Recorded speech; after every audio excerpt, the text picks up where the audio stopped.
Train Madhumita's কিচেনের পক্ষ থেকে তোমাদের সবাইকে স্বাগত।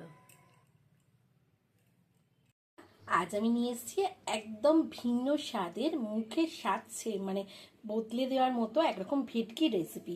এই ভেটকিটা ভাপা বলতে পারো, কিন্তু একদম ভিন্নভাবে তৈরি। ভাপা সচরাচর যেভাবে তৈরি করা হয় ঠিক সেভাবে করিনি। রেসিপিটা জানতে হলে আমার সাথে থাকতে হবে, ভিডিওটা লাইক করে দেখা শুরু করতে হবে। একদম ভিন্ন স্বাদের ভেটকির এই রেসিপিটা করার জন্য কি কি লাগছে চলো দেখে নিই। কি বানানোর জন্য প্রথমে আমি 5 পিস ক্লিন করে নিয়েছি বা ধুয়ে নিয়ে পরিষ্কার করে নিয়েছি ভেটকি মাছ। মোটামুটি 350 গ্রামের মতো মাছ আছে।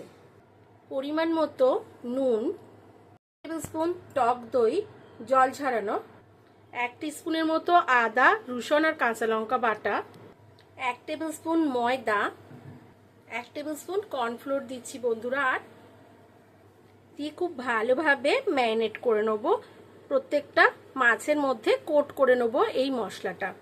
দেখো বন্ধুরা, প্রত্যেকটা মাছ আমার কোট করা হয়ে গেছে সব দিক সমানভাবে। এবার একটু ম্যারিনেশন করে 15-20 মিনিট রেখে দেব, কারণ তাহলে মশলার টেস্টটা, ফ্লেভারটা এর মধ্যে পরিমাণ মতো প্রবেশ করে যাবে বা ঢুকে যাবে।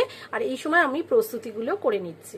মিনিট 15-20 পর দেখো বন্ধুরা, বেশ কিছুটা অয়েল দিয়ে দিয়েছি, আরও একটু অ্যাড করে দেবো। তেলটা গরম হয়ে গেলে ম্যারিনেট করা মাছগুলোকে ধীরে ধীরে ছেড়ে দেবো। বন্ধুরা, এক্ষেত্রে বলে রাখি, এইভাবে ম্যারিনেশন করে এই ক্ষেত্রেও করলে মাছগুলো কিন্তু একদমই ভেঙে যাবে না, আর পিসগুলো খুব সুন্দর একটা কোটিং তৈরি হবে। হালকা সোনালি রং ধরলে আলতো হাতে আমরা মাছটাকে উল্টে দেবো।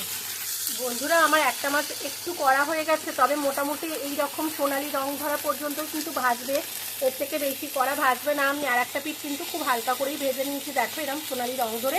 এবার তেল থেকে তুলে নেব। কৌটো নিয়ে নিয়েছি বন্ধুরা, তাতে 2 রকম সম পরিমাণে কালো আর সাদা সর্ষে পেস্ট নিয়ে নিয়েছি, 1.5 টেবিল স্পুনের মতো। এবার নেব পোস্ত, সাদা তিল আর কাঁচা লঙ্কা বাটা, এটাও আমি নিয়ে নিচ্ছি 2 টেবিল স্পুনের মতো।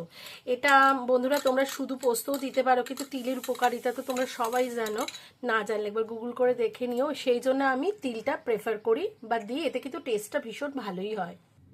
দিয়ে দেবো জল ঝরানো টক দই বা হাঙ্কার, এটা 1 টেবিল স্পুন মতো দিচ্ছি। পরিমাণ অনুযায়ী দিতে হবে, আমি 4 পিস ভেটকি মাছের জন্য করছি, তো ওই জন্য 1 টেবিল স্পুন। পরিমাণ মতো হলুদ গুঁড়ো, মতো নুন, পরিমাণ মতো লঙ্কা গুঁড়ো, কাঁচা সর্ষের তেল 3 থেকে 4 পলা, দইয়ের বাটি ধোয়া জল 2 টেবিল স্পুনের মতো। গ্রেভিটা তোমরা তোমাদের পছন্দের মতো দেবে। এবার খুব ভালো করে এটা ফেটিয়ে নেব বা মশলাটা মিশিয়ে নেব। এবার 1 স্পুনের মতো আদা রসুন আর কাঁচা লঙ্কা বাটা, এটা অ্যাড করবে এই গ্রেভির ক্ষেত্রে, ভীষণভাবে টেস্টটা একটা এনহ্যান্স করবে, অন্যরকম টেস্ট আনবে। একবার বানাবার অনুরোধ রইল বন্ধুরা এইভাবে। এইবার ভেটকি মাছগুলোকে আমি এর মধ্যে দিয়ে একটু ম্যারিনেশনের জন্য রাখবো 15 থেকে 20 মিনিট, 8 ঘন্টা পর্যন্ত রাখতে পারো, কোনো অসুবিধা নেই বন্ধুরা। একটু ওলটপালট করে নেবো, যেহেতু আমার কোটিং করে করা আছে, এটা একটা অন্যরকম টেক্সচার আনবে। তোমরা তো কাঁচা বানিয়েই থাকো, এইভাবে একবার বানানোর অনুরোধ রইল বন্ধুরা। 4টে চেরা কাঁচা লঙ্কা, ওপর থেকে